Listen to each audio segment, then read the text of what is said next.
prick up your earballs. It's time for the power movement.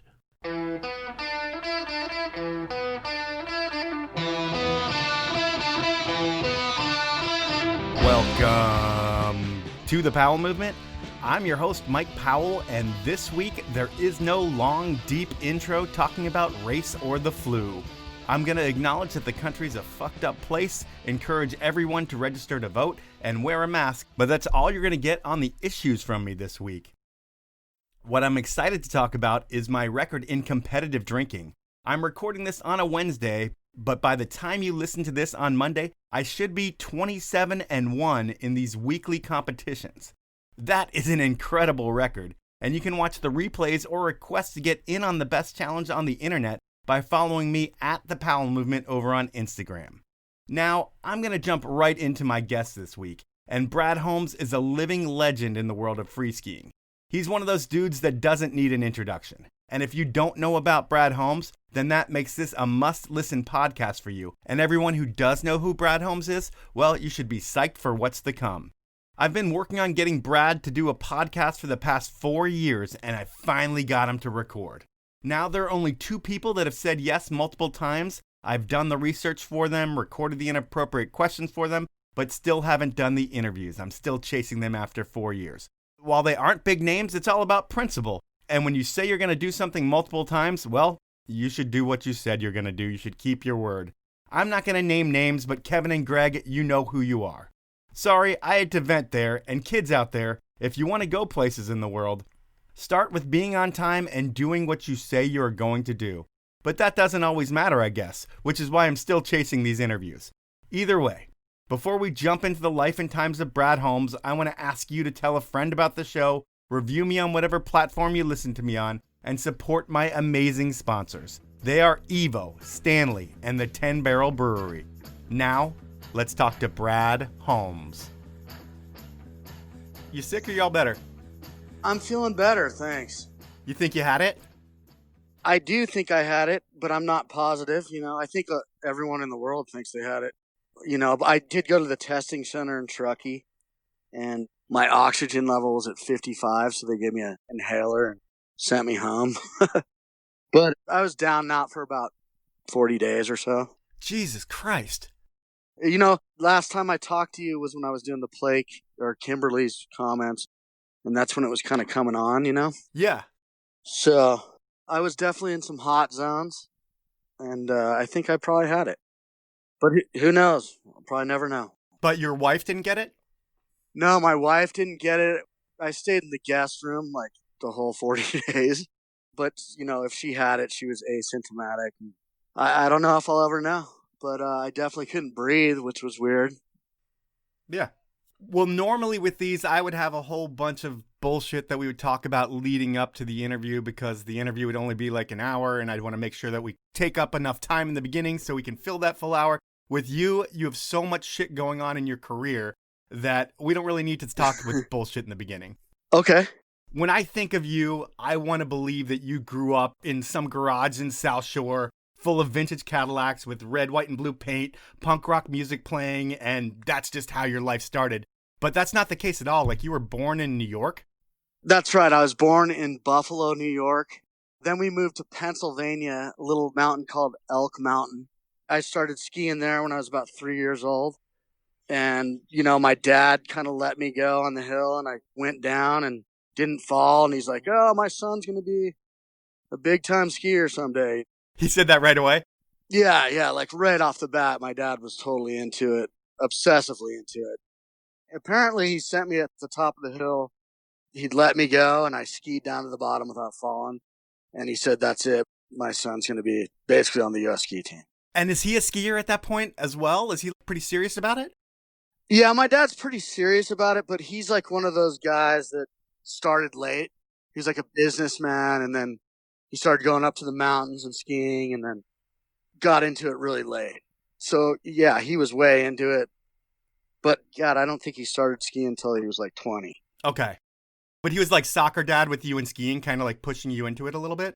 Yeah. And he hung out with a bunch of like hardcore freestyle guys in Pennsylvania. And my dad was a big time partier. So he was just like all in. He was a pencil salesman 1 minute, and then the next minute he was doing acid on the slopes with his buddies. And his name I heard was Daddy Rad, and he was like a personality that everyone knew wherever he lived, and maybe not many people knew him well, but everybody knew him and had a drink with Daddy Rad. Yeah. Daddy Rad was the party guy for sure. He didn't have much, but he was definitely mostly the part of my success. Does that fuck with you at all when you're a kid, when there's a ton of partying going on? Yeah, it was, there was some trauma there for sure. At events, he would get wasted. And if you look at it from a kid standpoint, yeah, he could get out of control for sure. But, if I look at it, I did the same stuff, when I was his age. But I didn't have kids. Right. It's kind of a different story. And you were in an area where that was expected of you. For you and the image that you had built over the years that we're going to talk about, for you to go out and piss people off, that's like good for the Brad Holmes brand. Yeah. I mean, I think so. I mean, I think it just became acceptable. If you did that today, what we were doing back then, you'd be in jail in about 5 seconds, Yeah. But there was a long time before I got to that point. Yeah. I mean, you were a world champion type skier who was one of the best in the world and arguably on the path to be the best mogul skier in the world until the U.S. ski team gets involved. But you moved to Utah with your family and your dad thinks you're going to be the next best thing on skiing. And do you get put into like a race program right away when you get to Utah? Yeah. So I got to Utah and I started racing, I think, when I was 7. That was kind of a short-lived thing. It's funny. So, I started racing, and I had, like, the perfect technique and all that stuff, and got noticed by Stein Erickson right off the bat. Wow. So Stein took me up and skied with me and all that stuff. I hung out with him. Eventually, later on in life, he actually started shooting at me with a BB gun because I was fishing out of his pond on the golf course. But that's a different story. But no, I just had good technique back then, but I was light. I was really small and really light. You have a famous quote, like all the fat kids kept beating you. Right. And the fat kid that I'm talking about is Jeremy Novus, who, ended up being arguably one of the best skiers in the world. Yeah. I look up to Jeremy big time, and what he became as a U.S. skier is just amazing. So that was well deserved. But because of that, and I don't know who made the decision, I switched over to freestyle because I had the technique. My dad was into freestyle. All his buddies were freestylers. And so I kind of left the ski racing thing behind. And I think I started competing in moguls when I was about 9. Is this the time when it's combined where you're doing moguls, aerials, and ballet? Not yet. That came later on for me. Okay. Yeah, we definitely did aerials, upright aerials. You weren't allowed to flip. But yeah, it was mostly moguls. And at that time, I was already sponsored by Salomon, which didn't make skis back then. It was just bindings. How do you get sponsored at 9 years old? It was 7. Jesus Christ. First of all, we didn't have any money. So I'd show up and people saw talent, and then they'd also know that I didn't have any money. Yeah. Like I couldn't even pay my entry fees. My family couldn't pay entry fees. So they just let me through. So Jim Schaffner was actually the first guy that sponsored me from Salomon. And, I'll never forget that. But, that lasted for many, many years. So there was no you being pissed off at the race coaches for giving you structure like a lot of other people had. That decision was made for you, like, hey, you're going to switch over to freestyle? No, it wasn't that. I mean, I was so young. All of a sudden, I was in the gate racing, and then the next minute, I was in the gate skiing moguls. You got to understand, I was so small at that time. Thames is a famous mogul run in Park City, and on powder days, my dad would put a balloon on my neck, so when I ate shit, no one would run me over. Because I was so small. That's amazing. So yeah, I did. It wasn't the U.S. ski team or USA yet. It was called WAFA, which is Western Amateur Freestyle Association. So they didn't have anything established at that point. That's how long ago it was. And is it just a focus on bumps for a few years when you're in Utah, and then I think eventually a scholarship comes up in California? Yes. So it was just bumps for a long time, and there was no like coaching or any sort of structure. to try to get on the U.S. ski team because that started coming up. So I got a scholarship to a place in Incline Village, Nevada, which is just, 20 miles away from me right now. Yep. Where they were going to pay for everything. And I would go to school there. It was like a perfect scenario. So I went out there to check it out. So I went out there for a couple weeks. I think I was 11 at this point. So I come out here and I hook up with George Theobald. And George Theobald is the punker in Hot Dog. He's the guy with the different colored hair. He's my coach right off the bat. I was like in heaven. He took me to go see Devo in Reno, which he wasn't really supposed to do, but he did anyway, which was like one of the best shows I've ever seen in my life. And then I came back and everything was great. And then Skiatoon folded. So the school was folded and you're still in California? No, I'm in Utah wishing I was going to California. I get a call from one of the coaches at Skiatoon. His name is Emmett Hall. And Emmett Hall was like the ballet coach at Skiatoon. And he decided that he was going to start a ski academy at Donner Ski Ranch.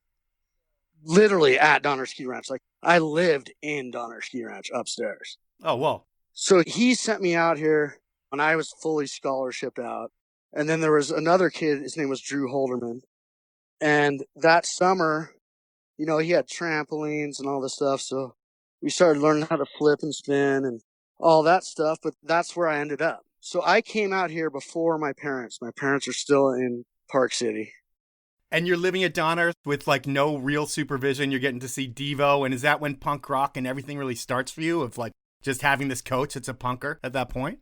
Sort of. It was kind of at the same time as that. I was definitely into punk rock.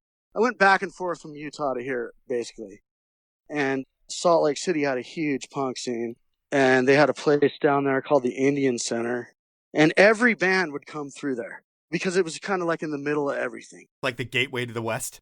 Right. Yeah, you'd have GBH, Black Flag, Dead Kennedys, all the biggest bands would come through there. And you saw all those bands? I did not see the Dead Kennedys, but I did see Black Flag a bunch of times. That's sick, because that was the time to see it, too. I mean, while you see kids wearing T-shirts now, when you saw them was when that shit was happening.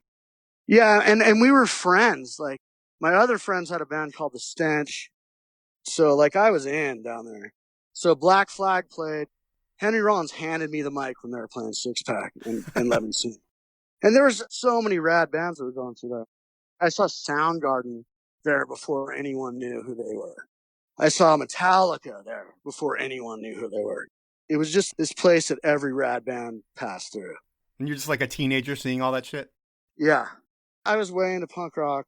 But anyway, I'm back here at Donner Ski Ranch, and I did that for a while, and Emmett Hall took care of me. And then eventually my parents moved out here, kind of followed me out here to Donner Summit. That's kind of how I got here to Tahoe. And when you go to Tahoe, the bump scene there, the Western Group, I think it was called, or something like that, that was where the best bump skiing in the country was happening, the Western Division, it sounds like. Well, in Colorado, that's where all the guys from the U.S. ski team were being picked from Steamboat and places like that. But everybody knew that you would go to the Western Division for the best. You are really young competing against, what, Plake, Hattrop, those kind of dudes? Yeah, those guys were all there, and I was much younger, but at that time, whatever it was, I was competing to win overall. I was young, but I wasn't trying to win my age division. I was trying to win the whole deal. We had incredible skiers here. Little Johnny Mosley was coming up, and I was little at that time. I think Tahoe in general just has an amazing amount of good skiers. It's kind of the place to be out here. I agree. I mean, it's like people go to some mountains first, and then they graduate to Jackson Hole or Squaw, it seems like. Yeah, and it was so much different back then, too. Like, I remember Scott Schmidt looking up and Kevin Andrews at the fingers and going, you know what, man, in 2 days, that's going to look really good. Let's let it set up for a couple days. Those days are gone. It was kind of a special time. Mm-hmm. I think you might have been born almost at the end of the 60s or 1970, one of the two. I'm not even sure. I'm 69. So you're older than most of the modern free skiers. When you came up, you were still competing in the combined. There was moguls, ballet, and aerials, which is so different than now. What were your aerial and ballet ski go-to moves? The rock and roll flip was really good, but, I always liked The leg breaker, I still do that every time I ski today. I'll still do a leg breaker. Okay. At Junior Worlds, I did 6 twisters. Jesus. And I was competing against kids that are flipping. We were not allowed to flip in America. And those guys could do doubles or something like that. But I still got 5th at Worlds there doing 6 twisters. But yeah, that was the downfall, man, is we couldn't flip. Yeah. And while you have your signature look today and through your career, back then it sounded like you had a really unique race day look, like you wore a Nevica speed suit. That's what you'd wear to contests? Well, it wasn't a Nevica speed suit, but it was a one-piece suit that my dad got me. Yeah, I mean, there was all kinds of goofy stuff we were wearing back then. But then I heard you had a really unique pair of skis. Bobby Burns crafted you your own set of puppets that was pretty special to you? Yeah, so when I was 9 years old, Bobby Burns sponsored me, which was the coolest thing ever. He's like the original hot dogger for people that don't know. That dude should be in the Ski Hall of Fame, and he was doing shit before the performers. He ended up taking a job at K2 instead of traveling with the performers. Yeah, Bobby Burns, God, I'm happy you brought him up. I mean, there's no one as cool as Bobby Burns. Yeah. White hair, driving Porsches around, and, he had his factory and he was doing his own shit. His graphics to this day are the coolest thing I've ever seen. No one's topped that. He was just cool. And yeah, he made me some Dusky Puppets 110s, which were one of a kind, and they ended up getting stolen. Oh, bummer. I'll never live that one down. Otherwise, I'd have them framed. But yeah, Bobby Burns, man, what a guy. Yeah.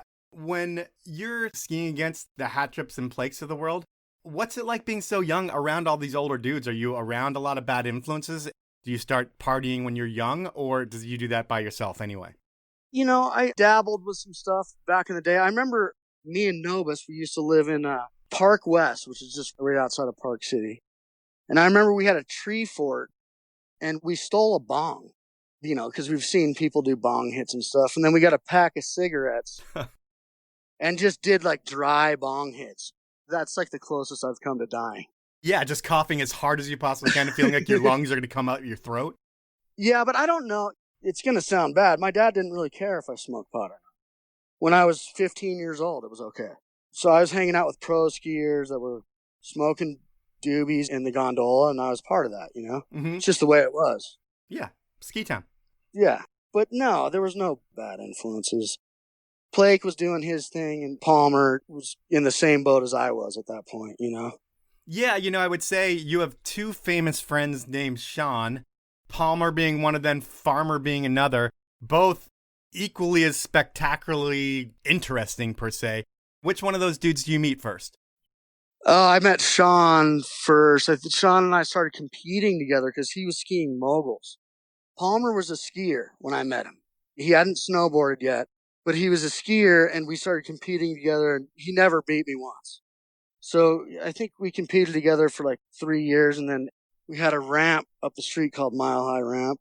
And Palmer was just amazing for how small, they used to call him Mini Shred.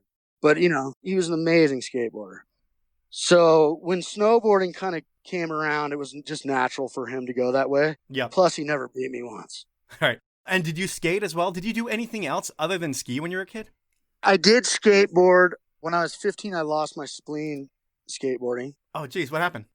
I was doing a sweeper on a mini ramp with loafers on and slipped and just fell on my elbow and popped my spleen, and that was it. So they just removed it, threw it in the trash.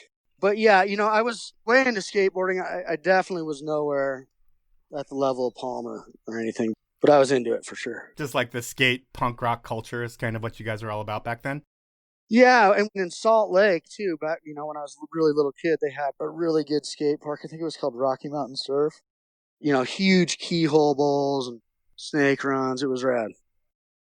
Now it is time to take my first sponsor break, and Evo and Evo.com are the places to go for all of your adventure needs. They have all the brands, all the products, and the best service in the industry. And the stores have opened back up with social distancing measures in place. So now you can head into the store, set up a curbside pickup, or get everything you need over at Evo.com. Evo has all of the deals and has you covered. Speaking of deals, I have a special one for you. Purchase any of Evo's branded products. Think gear that is just as good as the big brand stuff without the hefty price tags, and I'll save you 20% on that branded stuff when you use the code POWEL20 at checkout. I should also mention that Evo offers a low price guarantee, free shipping on orders of $50 or more, and a no-hassle return policy. Evo has been supporting the podcast since day one, so please support them back. My next sponsor is Stanley, a brand that's been around for over 100 years and is known as the brand that forever changed the way that hot drinks are consumed with the invention of the steel vacuum bottle. Back then, the technology was game-changing, and today, Stanley will keep your coffee hotter for longer than any other bottle on the market, and it'll also keep your beverages colder. Nothing else comes close to the brand that invented this category. I swear by Stanley products, and now you can too, because I'm going to save you 30% off the entire website. All you need to do is head on over to stanley-pmi.com, do some shopping, and at checkout, you want to enter the code DRINKFAST. That's all one word, and I highly recommend the pint glasses. Those are my sponsors. Now let's get back into the podcast. When does the whole, fuck you attitude start with you? Is it when you're a kid and you're winning? Are you a cocky kid? I don't think I was ever, I definitely was way into punk rock. I don't think I was ever like a fuck you attitude kid. I think I had that reputation. Yeah, it just looks like it. Yeah, I was just into punk rock, and that started when I was, 11, 12 years old. So that's early. Yeah, one of my friends bought me Kill the Poor, Dead Kennedy's album, because I didn't have any money. And we liked it. And that was it. That's how it all started. So you're a punk rock kid with the goal of making the U.S. ski team, I think, because 88 is going to be the first test event of moguls, and that's the track that you're on, is trying to get on the U.S. team. I think you make it at 15, and you're one of the youngest ever to do that. Is that correct? Yeah, I did. I made the U.S. team when I was 15. I think I got 6th or 7th at nationals, and that put me in the spot. And then that's when I lost my spleen that summer. I made the team, lost my spleen, and, made a really quick comeback because I was young. But then I started competing on World Cup at 16. You win the Junior World Championships in France, I believe, and then you get on the World Cup, right? I don't know. I think I was already on the World Cup, but I went to France and won the Junior Worlds. And are you traveling a shit ton all over the world at this point when you're that young? Yeah, I was cruising around a lot of Canada, France. I remember the first time I went to France, a big deal. I got a note from this was at Junior Worlds, actually. I got a note from my parents that said it was okay for me to drink. Right. So when I was over there, I started partying then and almost got sent home before I won the Junior Worlds. Yeah, so what happens there? Because I read about that, and you get hammered. I don't know if it's night before, but they catch you. And when they catch a 15-year-old, and I don't know if you're drunk or they figure it out the next morning, how do you talk your way out of that? I was there, and I was ready to go. I didn't have a hangover, so they just reprimanded me and let it go as far as I can remember. And then I won, so it didn't matter.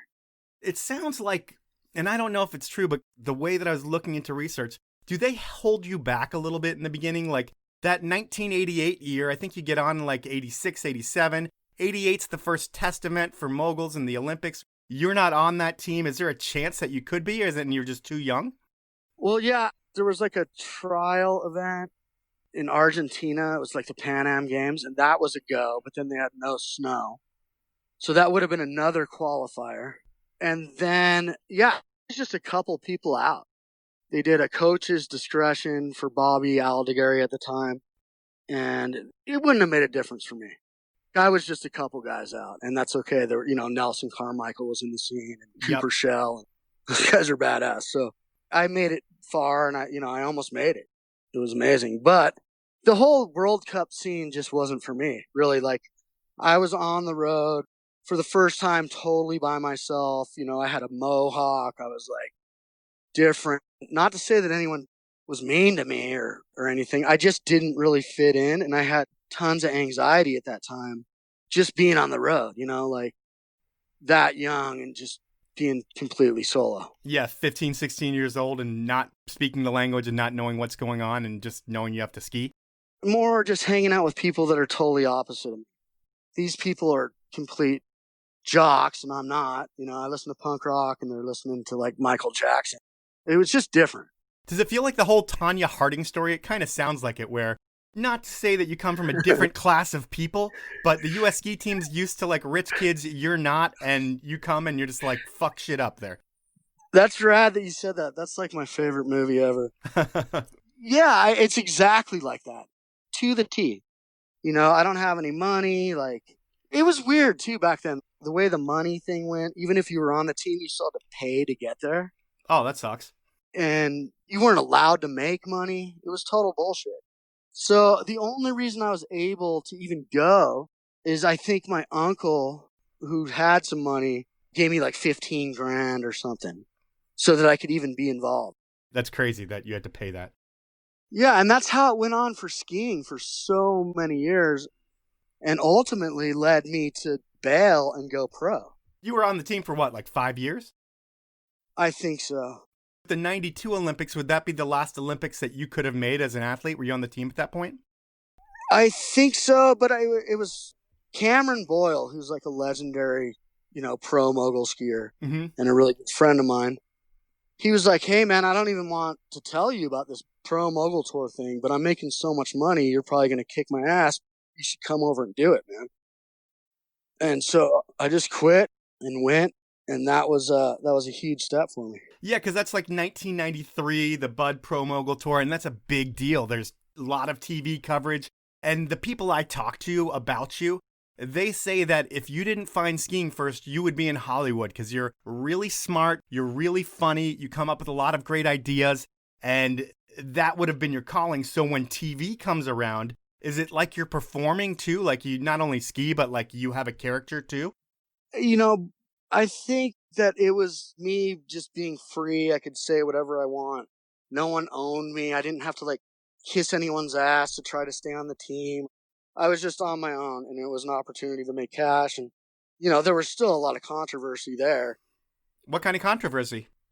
Like I was leading the Bud Pro Mogul Tour, but I had green hair. Were you old enough to drink? Oh, yeah. I was 20 something. So, I had green hair. Whoever was in the lead for the year, wearing the yellow jersey, so to speak, in the Tour de France, got to wear the Head and Shoulders jersey. So Head and Shoulders shampoo at this time was snapping because I had green hair, which is so stupid if you look at it. Like, really, dude? Like, yeah, Head and Shoulders makes your hair green. That's the mentality that people had back then. Everything had to be like so like perfect and like clean and don't screw up, Yep. So the Bud Pro Mogul Tour fit in really well with me because I wasn't necessarily judged well on World Cup. The Bud Pro Mogul Tour was dual format. And when you put two people side by side, it's like a race, man. It's like a race against the clock. It's obvious who won. And so I thrived in that platform. And then I had TV time, and that led to contracts ultimately as well. Yeah, so what's the dollars like in the contest? You win one of the events. What are you walking with, like 15 grand? I think it was 10 grand or something like that. And I could be wrong. My memory's a little blurred. That's basically when I hooked up with Bob Klein, who's a good friend of mine, and also was like Sean Palmer's agent at the time. Okay. And so I was like, Bob, man, I need to start making some fucking money. So he had already done some deals for, Terry Kidwell and Palmer. And all these deals were based off of skateboarding. So that's where the pro models come in and all that stuff. Okay. But with Bob, what he did with me, I was skiing for Dynastar at the time. So we contacted Dynastar. They didn't pay anyone anything at that point. Maybe some racers, but definitely not a skier like me. And they're the shit in moguls, I think, at that point, right? Yeah, they had some good stuff. But, I was looking for something different. So we made a deal with those guys to where they had to promote me as a skier, not a mogul skier, not an extreme skier, and they had to run a certain amount of ads. That was number one. I don't know if you ever saw that poster where I'm busting through the fence. The one that said eat my ashes on top? Yeah, when I die, I'm going to have my friends eat my ashes, which is ridiculous. I said that at a bar one night. And I said, when I die, I'm going to have my friends snort my ashes. But then all of a sudden it was just on that poster. I was like, I can't believe you guys used that. Yeah, totally. But anyways, Bob had set it up to where those guys had to pay me a salary, first of all. And then they had to match my winnings. So if I made 10 grand on the Bud Pro Mogul Tour, so those guys paid me 10 grand, Yeah, amazing. So I had a few of those deals going on. So if I had a good weekend, I was making really good money. So that's how that whole thing started. And that's why Skiing Magazine called me one of the most influential skiers of all time because of that move, Well, yeah, it was so smart because throughout the rest of your career, you did that where you were making sure that you got ads in your contract. And then you could go to Rip Curl and say, hey, I'm guaranteed this coverage with my ski sponsors putting 4 ads in. With you guys, I need another 5 ads. You're going to be guaranteed coverage for all the brands, and it helps everybody. I would think it was easier for Bob to negotiate deals because you could guarantee press, and it just made you a bigger star because there weren't that many outlets, and you were in all of them. Yeah, it did become that. I think Rip Curl, there wasn't even really a deal. Those guys were just cool. Okay. Those guys were just like way ahead of the curve. And Claw, who started Rip Curl, he loved skiing. So like I walked in the booth and that deal was easy. Those guys are still my friends. I love those guys. But then again, it just became part of the thing. Freeze magazine came around. There was like 12 of us that were chronicled in that magazine for years. I had my own Ask Brad column. It was ridiculous. And I'm going to jump into that. Let me talk about money real quick first because we were kind of talking about Rip Curl and all the brands. But when I think about money, there was a lot of it for you throughout your career. There was a lot of money to be made because you were one of the best skiers in the world.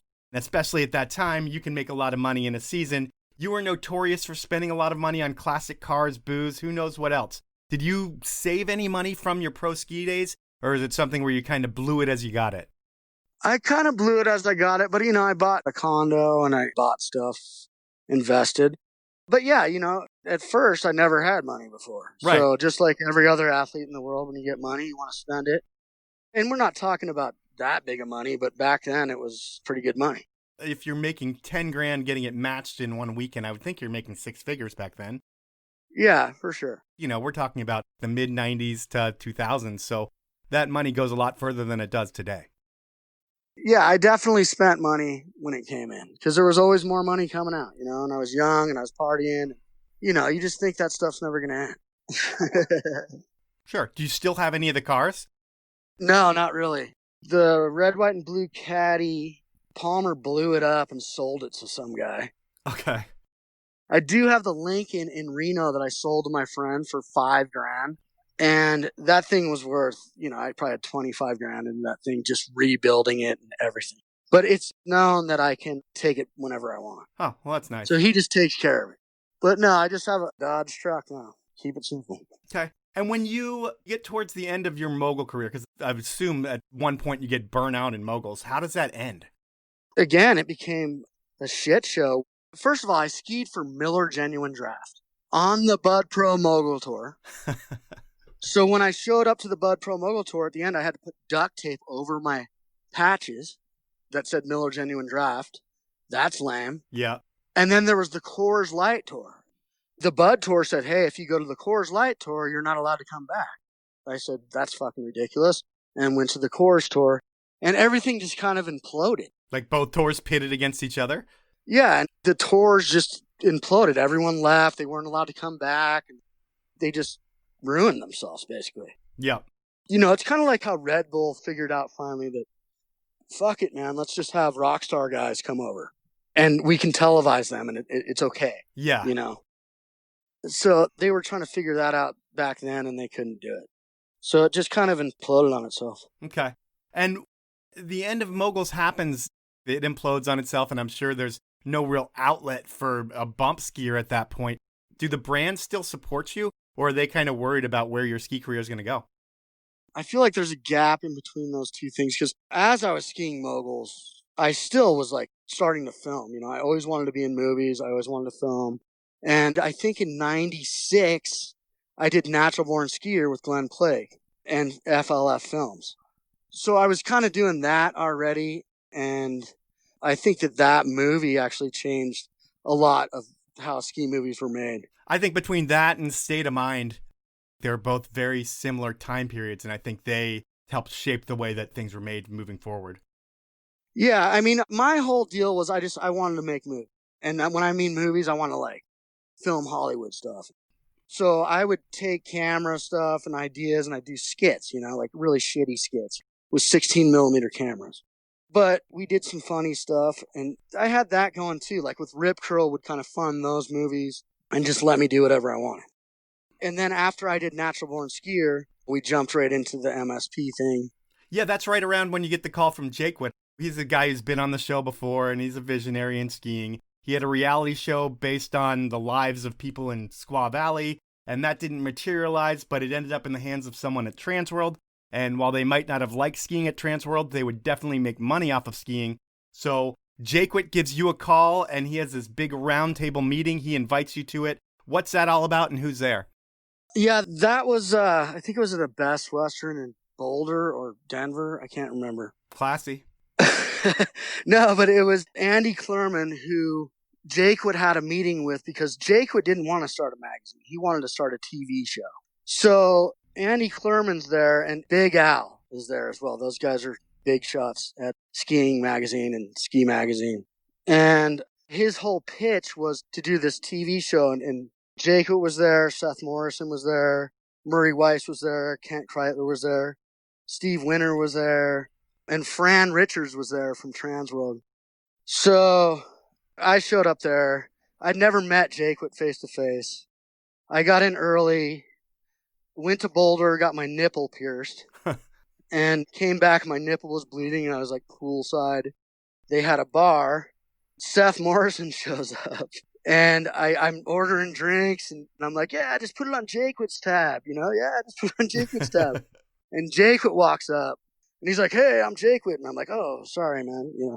So that's how the whole thing started. Then we had a big powwow about the flaws of skiing and how stiff it was and like suit and tie guys at SIA and just how they weren't willing to change. They weren't willing to change ski designs. They weren't willing to change graphics, and it was just kind of like this race mentality, super dud industry that was going nowhere. And we got our point across enough to where at the end, Andy Clerman said, you know what?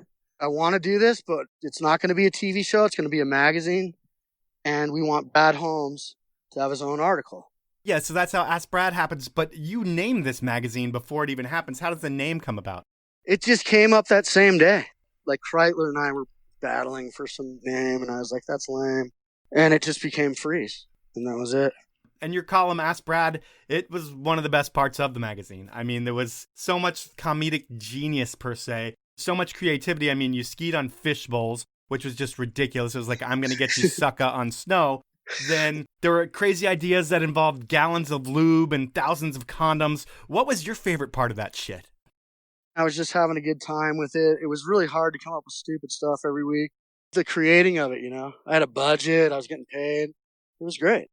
You have a column, there's deliverables. They expect Brad to provide something once a month. There's 50 issues, I think, in the term of the magazine before it goes under. And when you have to provide deliverables, is it something that Jakewood has to chase you every month and get something the last day and you never miss an episode? Or is it something that you kind of work on early and you're done with it?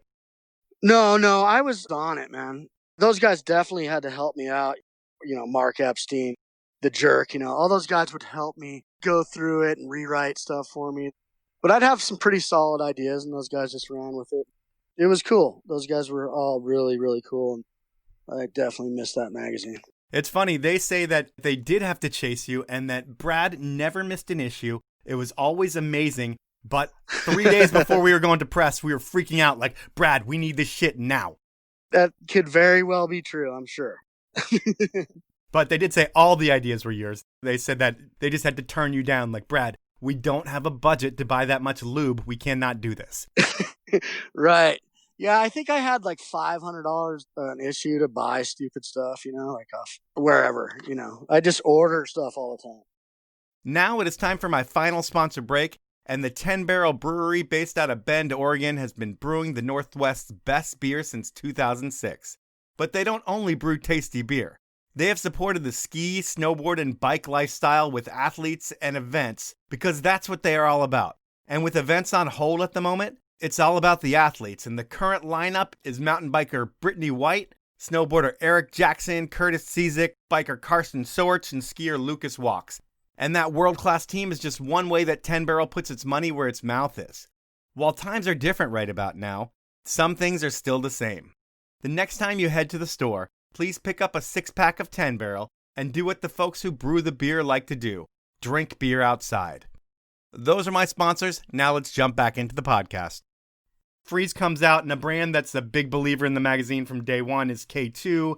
That brand has a history of supporting the fringe of the sport. When we talk about Bobby Burns, he was on K2 as an engineer before he started his own brand and did a lot of things himself. So K2's always supported those people that are really not racers, and K2 again does that with Freeze, but you're on K2 before the whole factory team starts. How do you get onto the whole K2 program? I can't remember who I was coming off of, but I think it might have been through Plake a little bit because of the mogul scene and K2 Japan. So I've been to Japan like 10 times. They'd have me go over there and do like these mogul contests where it was weird. Everyone would stand at the bottom. I'd do a run and everyone would watch and clap and then they'd move on. And that's sort of how I got into that whole deal. But then when Freeze came around, they developed a team. And that was myself and Morrison and Jason Moore. Darian Boyle was on there. Jimbo Morgan. Kreitler was on there, you know. In skiing, they weren't marketing teams at all. You had that in skateboarding, you had that in snowboarding, but no one took a team and marketed them as a collective of individuals. And the group that was on K2, all those names you said, everybody had something different to bring to the table, which is pretty awesome. Like, everybody skiing was different, but everybody worked, it seemed like, in the same kind of mix. Did you guys realize the brand was changing things with that? And were you involved in a lot of the ideation? Yeah, I think that all of us were involved in that whole process and ultimately were the success of it. Jeff Matura had the foresight to listen to us and do rad stuff. And now we had this platform with Freeze. And Eric Carlson from Smith was another guy who jumped on that same image-driven campaign. Those guys were both brilliant at that time because they took advantage of what was going on in the new different and really made a difference. You mentioned Jimbo being on that team. Jimbo is a big personality. I feel like he's kind of got an attitude that lines up with you a little bit, but he's a little older. And I'm wondering, what's the dumbest thing that Jimbo peer pressured you into doing? I don't know, man. I think we, had some rowdy bar nights and stuff, but we were pretty respectful overall. We didn't really get in too much trouble. We didn't drink and drive or do anything like that, but nothing really stands out. All right. Well, one thing that does stand out is you had a pro model with K2, the Outlaw. It's a shame that it was 63 millimeters underfoot in a bump ski because you couldn't really sell that many of them. But it was one of those things where your ski was maybe one of the first skis in the sport to really feature art on the ski. I can't think of many before that did that, and K2 kind of ran with it throughout the whole line in the years to come. But was that you and a buddy of yours working on art and being like, hey, Matura, this is what my ski needs to look like? Well, first of all, I got to argue with you about the sales because I think that ski actually sold more than other people's skis. Maybe not in the U.S., but in Japan it was huge. And I only think about the U.S. Yeah, so those guys had to make reprints of those. So they did sell really well.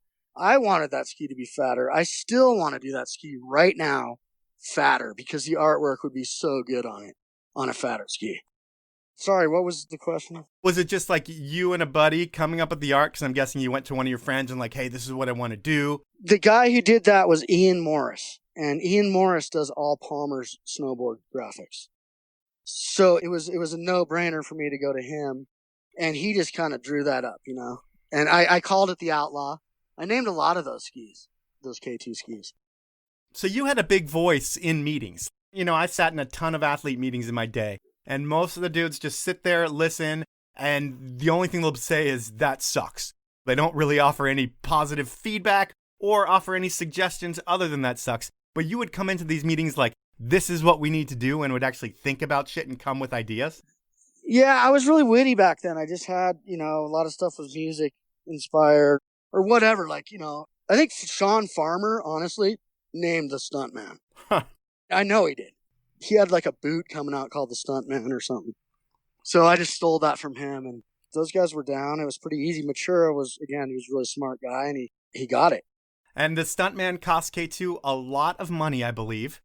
Evil called up one day and was not too happy about that graphic. I can't remember that, but that doesn't surprise me.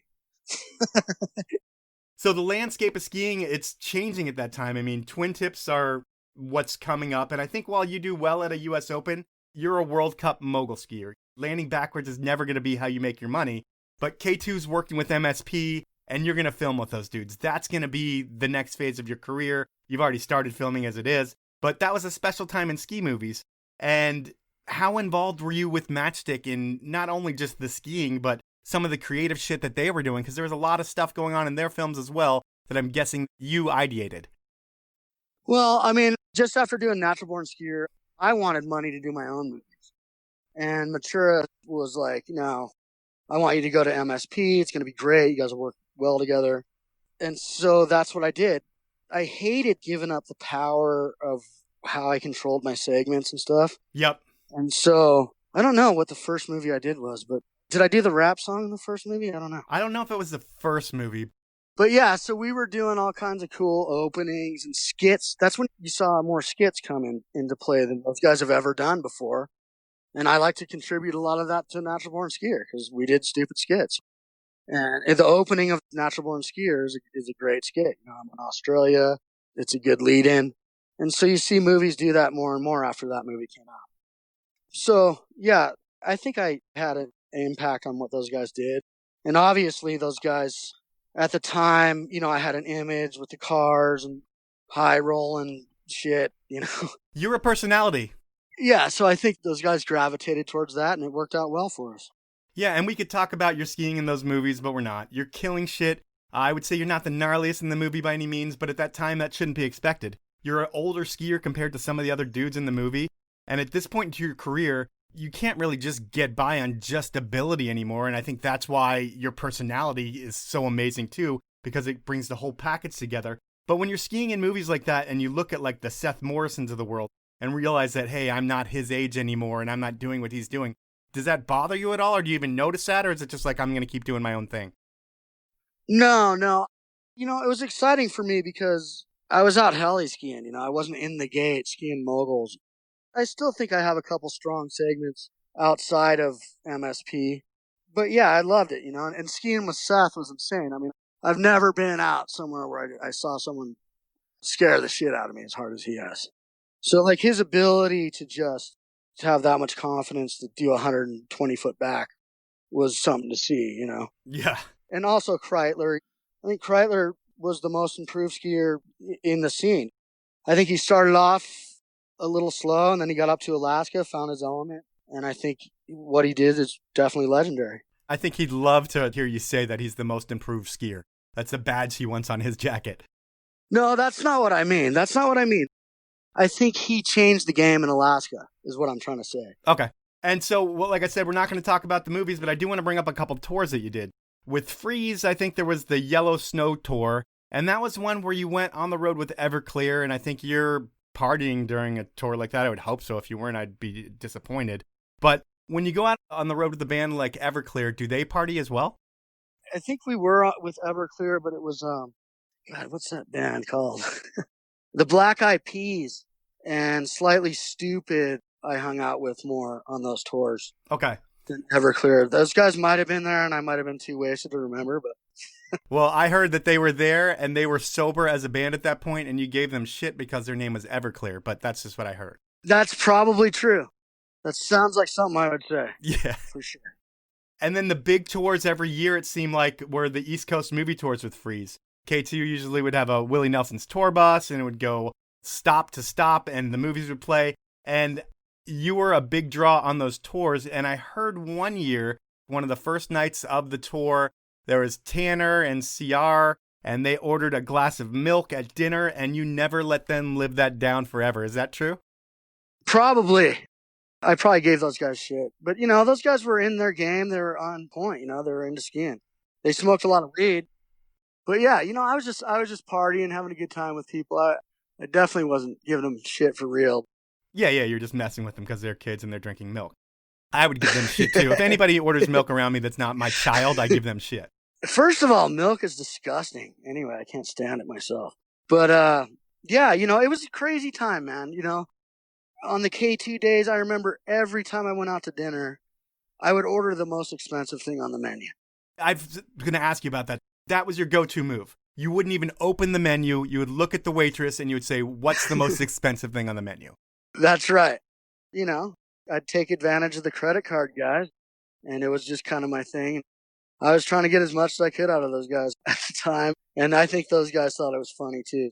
I think it's funny as shit, and I heard the theory behind it was, have you ever had the most expensive thing on the menu and have it suck? No, that's why I always order the most expensive thing. That's right, yeah. I remember I was out with Jake at one time, and we were getting lobster tails. I got the second biggest one in the tank because I didn't want to fuck with the king. But yeah, it was always like that. I'd always get the most expensive thing. It's a good move, kids. Kids out there, order the most expensive thing on the menu. I think that's amazing.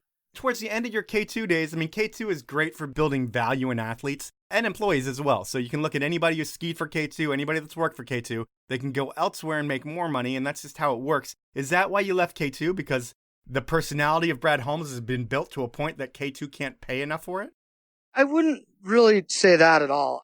Yeah, I definitely got offered more money. And at the end of the day, that was my driving force of leaving.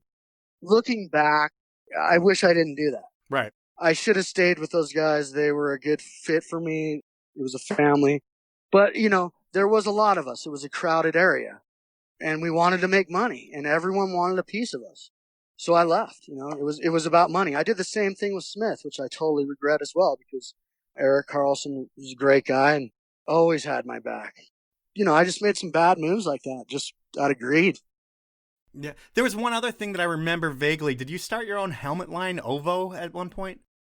That was Jimbo's thing with somebody, and he kind of dragged me into that. I never had anything to do with that. Never came to fruition. Okay. This is about the time in your career where you start making your own movies. And it's funny, I talked to a lot of people today that are bummed about how their video parts come out. And they're like, I was so bummed with what happened with the footage where they cut the landing or they cut this and it didn't show me how I wanted to be shown. So I went out and I did my own thing. And is that your thought process too? Is like, I just want to show Brad Holmes how Brad Holmes wants to be seen? Yeah, I think it was a couple things. First of all, I had the opportunity to do it because I could just say, hey, man, I need some money to make a movie. And people would give it to me back then. But yeah, I can't remember what MSP movie it was, but it was the shittiest thing you've ever seen. Like I was doing rail slides, like just learning how to do them on 222s or something. And those guys used that, and for me, a video part's a lot. You film everything. You don't have to put everything in the movie. And until then, I had some influence on my segments and what shots went in there. And those guys just kind of put that out. And it really, really pissed me off. So I just decided to start doing my own stuff. And that's when I made The People versus Brad Holmes. Yeah, that was the first movie out. When you're managing projects like this, a whole movie, does it make your whole life just so much more stressful because you have to do so much more than you were doing in the past? Yeah, I remember when I did The People versus Brad Holmes. At some point, I just wanted so much for it. I wanted it to be great. I wanted these stupid skits to come alive like an airplane movie or something. But what you realize is all this stuff's really hard to do. We have no big budget. We're shooting 16 millimeter cameras for the first time. So it was tough for sure, but I loved it. I was behind the camera. I was in front of the camera. So it was a good time. I had a lot of help from a lot of rad people. And your movie career has gone well. It's taken a while, but your biggest hit is maybe The People's Champion. Sean Palmer debuts at the X Dance Festival. It wins Bio of the Year, Athlete of the Year. Are you able to make a decent living slanging movies, creating and slanging movies? The Miserable Champion. My bad. Yeah, it's all good. The Miserable Champion was a huge undertaking in the sense that we really didn't have any budget. Palmer had come to me with Bob Klein. They were kind of backed by Octagon. And that movie ended up taking 6 years because Palmer was on a yo-yo and we couldn't finish it. And it was a huge amount of pressure. It was like something I took pretty seriously, and it was the first real thing where I kind of did on my own. Yeah, and he's like one of the most talented people of our time, but he did everything his own way. So you've got a gold mine. You just have to get it out. It was tough. First of all, you have to go through all of the footage from other people's stuff. Yep. It's not like we started from scratch. It's all archival stuff. It's all pictures from Bud Fawcett and footage from FLF films on VHS tapes. And, it was just an incredible amount of work putting that all together. I don't know if it kicked it off and I made a bunch of money. I definitely didn't, but it kind of set me up to know that I wanted to quit skiing professionally and just do movie stuff. Yeah. I mean, but do you see movie stuff in a way? Because, I mean, that's a huge one to put out there. But does that make you see the future of like, hey, I can make a living making movies? I just have to keep at it? Or is it something that's a struggle? I don't know that business right now, and I'm sure it's even more of a struggle now with what's going on. It was like the hardest decision of my life, really. All I've ever done was ski. That was it. I only skied. I think I worked a blacktop ceiling job with Hank DeVries like for 2 weeks one time. Okay. But other than that, I've never really had another job than skiing. So it was scary. It was a scary time to commit to just being a filmer guy. And I didn't want to be like a washed up old skier dude that's wondering when the next check's coming in or when's someone going to dump me and it's all going to be over, Yeah. I mean, early on, I started, you said, did I ever invest in anything? When I was still skiing, I was investing in cameras. I'd buy 16 millimeter cameras and lenses. And so I had that going on. Okay. But yeah, the transition has been and still is incredibly hard. You're dealing with a bunch of people on some jobs. It's not about you, which is hard for me. Right. But, you're working for Google and you do what you say and you have different opinions. I can't really voice those opinions. Right. So it's kind of weird, At the end of the day, I need to do another movie. I don't know what that's going to be, but I'm thinking about it now. And other than that, I just, work on commercials, fly drones or shoot my red. I'm getting by. I'm doing pretty well. Well, that's awesome to hear. At this point in the show, I have something that I call inappropriate questions because we've kind of gone through your life and times and I'm not going to drag it out any longer, although there's a lot of stuff I missed in my notes. That's quite all right.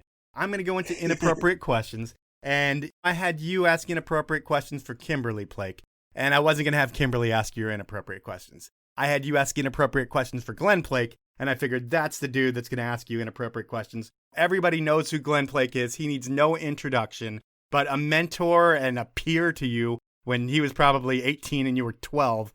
But Glen's going to jump in with inappropriate question number 1 for you. Okay, let's have it. Yeah, hey, Bradley, I know you're one bad rap star singing, tattooed SOB, but what's your real nickname and why and how did you get it? That's question number 1. My real nickname is Bad Rad Bumpin' Brad. That started in Utah with these old Pro Mogul skiers. It started off with Bad Brad, and then they'd smoke another joint, and then it was Bad Rad Brad, and then Bad Rad Bumpin' Brad. And it stuck with me forever. I liked it when I was a little kid, but then I just wanted to be Brad Holmes, Were you Bradley when you were younger too? A lot of people still call me Bradley. Like, Jimbo Morgan will call me Bradley, or a lot of my friends call me Bradley or Brad. Most people call me Holmes, actually. Yeah. Whenever Plake talks about you, he calls you Bradley. Yeah. There's a lot of that going on, for sure. It doesn't bother me either way. Okay. I'm going to go with question number 2. Hey, Bradley, I know Daddy Rad was an awesome skier, and I loved skiing with him. He was one of my favorite guys to go ski with. But, everybody's talking backcountry, and get out and get some and all that. But Daddy Rad used to go out and get some backcountry occasionally. Why don't you tell us about his trip when he skied from Sun Bowl down to Alpine Meadows? He did his après ski run back home to where you guys were living. Plake is actually referring to the time where my dad went up to the Palisades on mushrooms. And he was with Plake, actually. So Plake knows way more about the story than I do. We all know the ending story, but my dad tried to ski like over the backside of Sun Bowl to Alpine Meadows, which wasn't really feasible. And he ended up being out there for like 3 days eating ants and stuff. Holy shit. And they finally found him in a helicopter. You think your dad's dead at that point? I didn't really know. I think I was partying. Like my mom told me after he got home. But yeah, he almost died for sure. Man, crazy. All right, we're going to go with Glen's final inappropriate question. Hey, Brad, one last question. Why do we tell jokes about Mondays? Why do we tell jokes about Mondays? Yeah. I don't know. I don't know what he's talking about there. You got me there, Plake. Call me up and tell me, man. Tell me the joke. All right, so you're going to hear that from Plake. We will not hear it from Plake. I want to thank you for your time. I think if you look at pro skiers these days, you were one of the last great personalities in skiing. I mean, you got people talking. You were loved and hated, which I think you have to be such a big personality. And it's cool to see what you did throughout your career, because what people overlook based on the personality is that you are a world-class mogul skier who is one of the best in the world. And any kid who thinks about Brad Holmes, the skier, especially kids on twin tips, they're not even thinking of you as a bump skier. They're thinking about MSP stuff, and they don't even realize that your prime was almost before that. So it's cool to see your life and times, and yeah, you've always added an extra spice to the sport that it needed and it doesn't have right now. So thanks, man. Hey, I appreciate your time. Keep on rocking in the free world, man. So that was time with Brad Holmes, and like every interview, I missed so much with Brad, but I got so much too. Brad's been a success on every level that he's been a part of, and he's been able to do that on his own terms, which is amazing because there aren't too many people like Brad Holmes in the world these days. I mean, he had so much talent, attitude, and ego, and he was always the funniest guy in the room. When skiing got stale again in the late 90s, it took Brad Holmes, MSP, Seth Morrison, and a bunch of others to help make it cool again. And I think behind the scenes, a lot of the funny stuff that was going on, well, that was all Brad Holmes, and it's fun to hear him tell the story. That's the podcast for this week. I want to thank you for listening. I want to ask you to review me on whatever platform you listen to me on. If you're on an iPhone, here's what you need to do. Hit the podcast button, search for the Powell Movement, click my logo, scroll down to where you see the 5 stars, tap 5 stars, and you're done. It's that easy. It definitely makes a difference. I also want to thank my amazing sponsors who make the show happen. They are Evo, Stanley, and the 10 Barrel Brewery. Have a great week, everyone.